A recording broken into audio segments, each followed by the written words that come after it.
Good evening. I'm John Bailey. This is People to be Heard, the program where people with something to say have their say.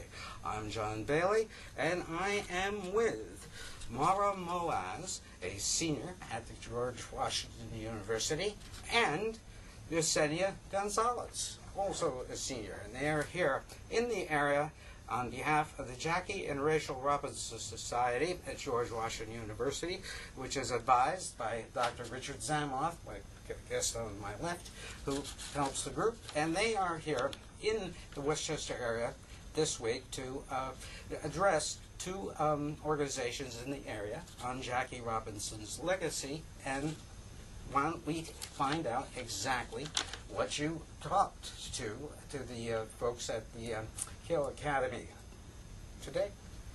So today we spent some time at the Keough Academy. They were very kind to us, very open, great hospitality. The students were very enthusiastic to learn more about Jackie. We talked a lot about his baseball career, but also we talked about what his life was after baseball, because he is more than just a baseball player. As our mission as a society is to spread his legacy and spread word of what he did after his career, because we don't want to just paint him in an athletic box. He was an informal civil rights activist, and we spent our day today with the students just talking to them about that, teaching them some new facts about him. I see. In the talk that you give, really all around the Washington, D.C. area, and where you're invited, right, Dr. Zamoth? Right. In those talks, what do you bring in the concept of how Jackie handled the enormous pressure he was under during that time, and how that can be applied today? Is that something that you give? So we definitely do talk about how he handled the pressure, especially being the first African American to be in the modern day Major Baseball League. We talk about how the first 3 years he had to not be violent, not react to the slurs, the racial slurs, the violence that he endured. But even afterwards, he made it a mission upon himself to resist reacting violently or reacting with slurs back to the people that offended him. Mm-hmm. And did you find the students you talked to were familiar with his legacy? Well, many of the students actually had questions on their own, which was really great. But like we've said before, a lot of times people only know about him as a great baseball player and don't know much about him afterwards. So when it came to his role as an informal civil rights leader, they weren't really knowledgeable about that. And could you, just for the benefit of our audience, what was his role in civil rights after his retirement? The thing that I like to always bring light to is the fact that Martin Luther King Jr. himself said that there would be no Martin Luther King if there hadn't been Jackie Robinson. Jackie Robinson paved the way for Dr. King. He paved the way for people like Rosa Parks. Robinson actually refused to sit in the back of a school bus 14 years before Rosa Parks did. So without Robinson integrating baseball, which was the American pastime, none of the other civil rights activists would have had a platform. No one would have want to listen. No one would have wanted to listen to them if Jackie hadn't come before. Dr. Zamoth. Martin Luther King said on many occasions that Robinson was a sit-inner before sit-ins, a freedom rider before freedom rides. And it's useful to understand that King was 15 years old when Jackie Robinson was on the national scene for the first time. So there were people in America who never heard of Dr. King until 1955, but everybody knew about Jackie Robinson in 1945, 46, 47. So he was out there by himself as the face of the civil rights movement. Truly by himself. Toughest thing is I can never imagine doing was what he did. And so the Jackie and Rachel Robinson Society was founded 15 years ago by, I think, Rachel? No. Rachel runs the Jackie Robinson Foundation, which is a separate entity. We found a group of students at George Washington University started what was the Jackie Robinson Society about 15 years ago. And maybe 6 or 7 years ago, the students decided that because Rachel played such a significant role in the struggle, that the name should really be changed to the Jackie and Rachel Robinson Society, which is what we've done. But in our talks this morning and this afternoon and wherever we go, we certainly try to emphasize Rachel's continuing role. She's 94 years old, but very active and involved in preserving and promoting her husband's legacy. Okay, so what is the goals of the Jackie and Rachel Robinson Society today in light of what we see happening? Well, as Marwin Jasenia said before, to promote the legacy, preserve the legacy, and educate students about the fact that he was so much more than a baseball player. That's the overriding goal. I don't think that college students today know much more than high school or elementary school students about Robinson. We've either written him out of the curriculum. He's not the only person to be omitted from the curriculum students, but wherever we talk about him as simply a ball player. And he certainly was not that. I mean, he was much more than that. Why is he a symbol to be looked at today, and what behaviors of his are relevant to today's turmoil? For sure, the thing that comes to mind for me is nonviolent resistance. Jasenia earlier talked about how the first 3 years that he played for the major leagues, he always turned the other cheek. He would not fight back, which is a promise that he made to Branch Rickey for his first 3 years. And I think that that's very applicable today. You know, whether we could even be talking about the Black Lives Matter movement, is we can protest, but we cannot fight back with our fists or with racial slurs or with any of that. And I think that in the years to come, if there's any other movement, we want to be peaceful, because Jackie, among many other civil rights leaders, they set the tone, set the example that you get people to listen to you when you're peaceful. He was a gentleman. He was very involved in the community, and maybe people didn't like him, but they respected him. And there's a quote of him saying that he doesn't care if anyone likes him, but he wants to be respected, and he was respected. And adding on to that, I must say. he also was very outspoken. After he retired, he was also a businessman. He also wrote letters to many presidents to put his opinion on what was going on in his society. So that's something that should be translated into today's society as well, for people to be outspoken, to use their platforms to educate people. The two most famous quotations that Robinson is known for, one is on his tombstone: "A life is not important except in the impact it has on other lives." And the other quotation, which comes out of many, many talks to young people: "Life is not a spectator sport." True. And the profoundness of that statement, in terms of if you see something going on that's wrong, don't just sit back and relax. Do something about it. You know, take an active role. Be involved in your community. Yeah, but he didn't have to take on that role. He But knew he it was going to did. be tough. Right. And I mean, another example I could think of is Jackie was the first African American to be on an executive board for a company. He was the vice I didn't know president. that. Yes, he was the vice president of Chock-full of Nuts. Yes. And he oftentimes, he could have just had that job and been happy with it and kept his mouth shut. But when he had that job, he used that platform to help the workers, most of which were African Americans, help them fight for their rights at their jobs. So that's a perfect example of not being a spectator. He always took initiative. He always used his platform to do good. He wrote a newspaper column. He had a television program. He was a guest on Meet the Press on 6 different occasions to talk about social issues. He was just a really involved citizen in the best sense of the word. And he just never, there was no, you know, with the glass is half full or half empty, he always realized that no matter what the progress, there was more work to be done, and he was going to be involved in that in one form or another. Now, so I think I phrased this in another way before, but I think it's important that are you in your present talks today, in view of the presidential campaign overtones, are you relating Mr. Robinson's behavior and legacy to how students and young people should react today to this? For sure. you know, this presidential campaign has been historic for sure. And as a Muslim American, I definitely relate. There's a very strong anti-Muslim rhetoric in this campaign. And for me, you know, of course it hurts me. It makes me feel angry. It makes me feel frustrated. But I look at people like Jackie Robinson and I see how they, despite everything, they always just try to bring positive things to the table. And that's what I live by, is that instead of me fighting back, you know, with my fists, instead I do good in my community. I do community service work. I'm part of the society. I'm making something out of myself, getting an education, making my voice heard. And I think that's more powerful than, you know, just going crazy like some of our candidates go crazy a little bit. To say the least. Yes.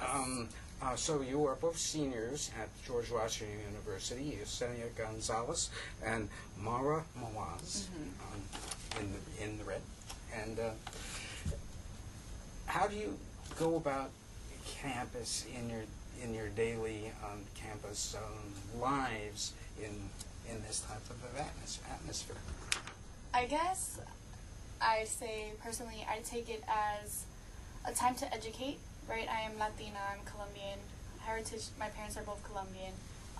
And so the rhetoric around this campaign has also focused a lot on immigration. So I take my role on campus to educate people on the role of immigrants in society, how important we are, but also the right that we have to be here.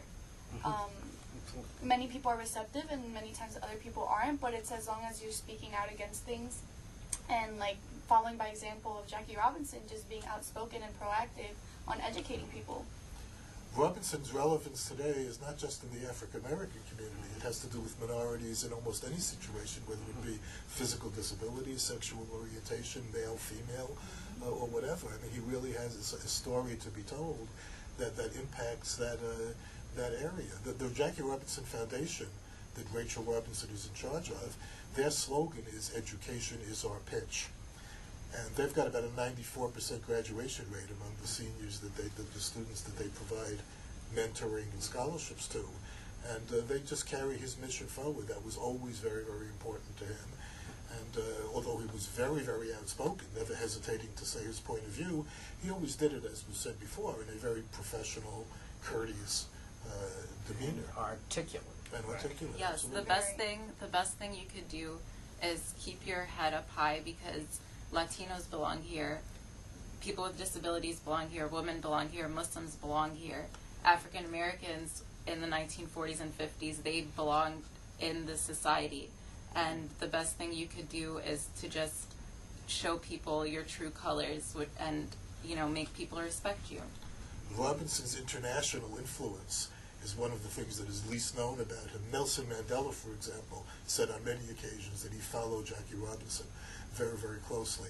I mentioned this morning to the students that there's a famous baseball player whose name is Robinson Cano, who used to play for the New York Yankees and now plays in Seattle, from the Dominican Republic. But when Robinson Cano was born, his parents had no way of knowing that he would be a wonderful baseball player. But they named him Robinson Cano after Jackie Robinson. And there are so many people we meet from other countries who have gone out of their way to talk about how they followed his career in other places very closely, and maybe even more closely than some people in the United States did. Right. And going on to your future careers, now you're seniors, and you are a sociology major, Yes. you told me, and you are a foreign affairs major, Yes. seniors at George Washington University. What are you going to do with those degrees? Where do you see yourself going here? Continue this activist path? That's $1 million question, right? Yes, actually, Well, that's unfair. I do have a plan. I'm currently in a 5-year program at GW. It's a BA MA program. So I'll graduate this spring with a bachelor's, next spring with a master's, and I hope to go on and get a PhD and eventually be a professor of sociology. So my goal in life is to just educate others, and I mean, education is key. That's what is going to impact the youth. That's, if I could educate college students so that they could go on and, you know, be those people who change policy. then that would make me feel fulfilled. That would make me feel like I made a difference in the world. And you Sunny? Well, foreign affairs, international affairs, it's such a broad major. I focus on conflict resolution and international development. So I do plan on staying in Washington, D.C., but not for long. For me, education is very important for myself. It's what allowed me to get to George Washington University, what's going to allow me to move forward in my career. For me, education is social mobility, and for many people who don't have the economic resources, education can get them there. And so, for my focus, it's education and health and development, whether it be in the United States, community development, or abroad with international development. There are many countries where girls still can't get education, where even just children can't get education or proper health care, which is the base for anyone to succeed in life. So I'm currently applying to jobs and government and other organizations to move forward with that path. So definitely following the example of Jackie Robinson with being proactive and that activist path. What attracted you both to the Jackie and Rachel Robinson Society? So I personally, when I was at orientation, they were talking about Professor Zamoff's class, Jackie Robinson, Race, Sports, and the American Dream. I'm a sociology major, so of course I took it as an elective. And, you know, being part of the American public school system my whole life, I've only ever heard of him as a baseball player. So when I took this class, 14 weeks, I learned so much about him, and I became, just so inspired by his story and his wife's story. And, you know, next thing I know, I'm attending events for the society, and one thing led to the other. I became president, and Justini is my friend, so of course she had to come to some of these events. I wasn't able to take a sociology course, but because I am Marua's friend, she would invite me a lot to the events on campus, and I remember particularly going to an event where the author of Jackie Robinson's biography came, and I really enjoyed it. It was more in depth. I learned so much. I also only knew about him as a baseball player, and after that I just kept being involved and helping her with anything that I could. Well, Jackie Robinson hustled all the time. He had to. And that is tremendous pressure. He could never make a mistake. He could never show a teammate up. That's a lot of pressure. Let alone the media pressure. Now, you schedule schools for these talks that are interested in having your folks come and go out and speak to them.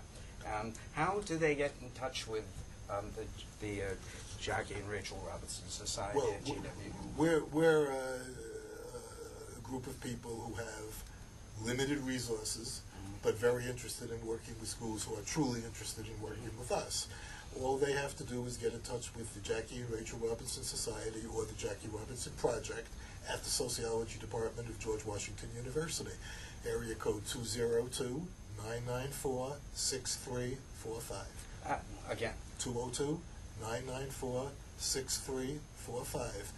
Leave a name of a school, a contact person. We'll take it from there. We'll get back to them and we'll set up a site visit. If appropriate, we'll provide technical assistance. We'll send them some material, and we'll come out and visit if it's at all possible. Yeah. How do you think Jackie Robinson would have reacted today to this campaign that we're seeing on both sides? Well, I feel that he would be very disappointed, honestly, with so much chaos that it has caused. People are acting so uncivil with each other and violently with each other. But at the same time, during his time, he was so outspoken that he wouldn't mind criticizing people and talking about the issues that are coming up, especially with race and immigration and healthcare and all of these other things. So. I personally spoke to Sharon Robinson, Jackie Robinson's daughter, and I asked her that same question, and she let me know that she believes that her father would absolutely be against the way the criminal justice and judicial system treats African Americans today. I would imagine that Jackie Robinson would support the Black Lives Matter movement. And I personally think that he would continue speaking out about it if he were alive today. And that's what we're here for. We were inspired by him, and we continue his legacy by speaking out against these issues. You bring up a very interesting point. Mm-hmm. When the giants depart, they have to be replaced by other giants to carry on the legacy. And I feel this is so sad that we do not have really anyone speaking out for, like Jackie Robinson probably would have done. Well, there can only be one first. That's right. And we do have athletes that may not get the press that they deserve, but there are athletes who have become vocal on social issues. It's a different time and a different period, a different set of issues. But I can identify half a dozen professional athletes who have taken public stances. I mean, I would certainly point to Billie Jean King as somebody who over the years was very important. I would point to Steve Nash, a professional basketball player. I'd point to Chris Cluey, a professional football player. There are others. But again, it's a different society. We're depending upon other people to do some of that work. Jack was a registered independent. A lot of people think that what they know about him, that he was a Republican because he supported Nelson Rockefeller and others. But he was a registered independent, and for him, the person and the position was much more important than the political party. And I think that's what he would say today. That he would not look at labels. He would not look at who's in which party. Of course, the Republican Party and the Democratic Party today are just about flipped from where they were when he was around in the 50s and 60s. We don't have the Southern Democrats who were known as the Dixiecrats back in the 60s, and now we have the Southern states being mostly on the other side. But I think his main point would be speak up, say what you believe in, be a social activist, be involved, don't sit on the sidelines. Right. And you have a movie coming out. We have made a movie in conjunction with a school in St. Petersburg, Florida. The movie will be premiered in 2 weeks, and we would expect to get copies of that video and be able to use it in our work around the country. I just did want to add that we're now working with 55 schools around the United States. They're located in 10 different states at the District of Columbia and in Japan, all over the place. Mississippi, Pennsylvania, Minnesota, Massachusetts, Connecticut, New York, Pennsylvania, Florida, just to name the ones that come to mind. What do you see ahead for the society? How are you going to grow it? How are you? Any other fields? That Well, obviously, it's conditional. It's conditional on the resources that are available to us. We do not get very much dollars from the university. We get most of our 95% of our money comes from private contributions. So I'm spending a significant amount of my time trying to fundraise in different locations. The only thing we've ever done to raise money is we've come out with a children's book called Jackie Robinson More Than a Baseball Player. We've got it translated into Spanish, and we're selling that to anybody who's interested. Those are the 2 copies. And anybody who wants a copy can simply get in touch with us at the sociology department. We'll send in an order form, and they can send us the money. But we're always dependent on private contributions. And whatever money is in the Treasury, we apportion that to the schools that we think are most interested. Of course, we have a travel budget, we have a hotel budget, and we have all sorts of other things that people who do this kind of thing need to worry about. So we're always looking for sponsors. If there's a Mark Cuban out there or somebody who and the number again, in case some 202 Mark wants to call. 202-994-6345. Again, exactly. 202-994-6345. Okay. We're celebrating our 20th anniversary on April the 14th. We have a big event planned on the GW campus. Anybody who's in the Washington, D.C. area, no charge for admission, come on over and help us celebrate. Right. And now, in our final minutes, ladies, what is your reaction to the talks, many talks you have given since you've been doing them to organizations? How did students react? How did the people you spoke to react? I mean, I think it's great every time we talk to students how much they thank us after they leave because they learn so much more about Jackie Robinson and they get more interested into the subject. And we do try to relate it to today's society and also just talk about how his actions can be translated into today's society. So it's always great to see how happy they get and interested they get into the topic. My favorite part about the talks is watching the audience as we're speaking, the look of surprise on their face, because people really, they don't know anything about Jackie's life after baseball. So that's always fulfilling to me.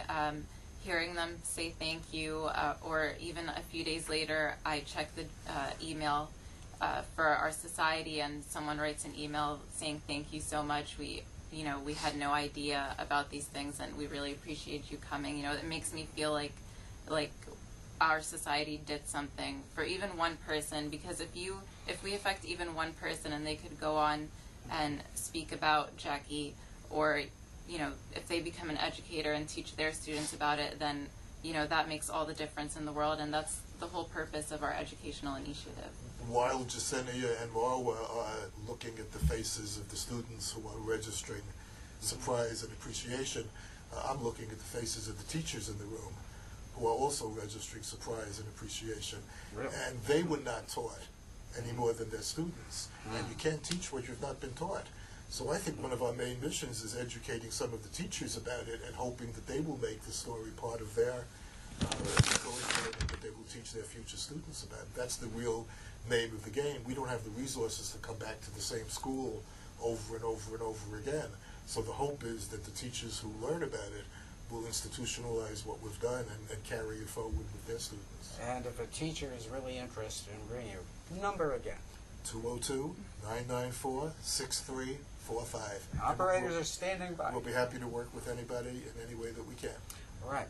Well, we have been talking with Yesenia Gonzalez, the young lady here, and Marwa Mawaz in the red. And they are students that are talking in the area to Eastchester High School this week.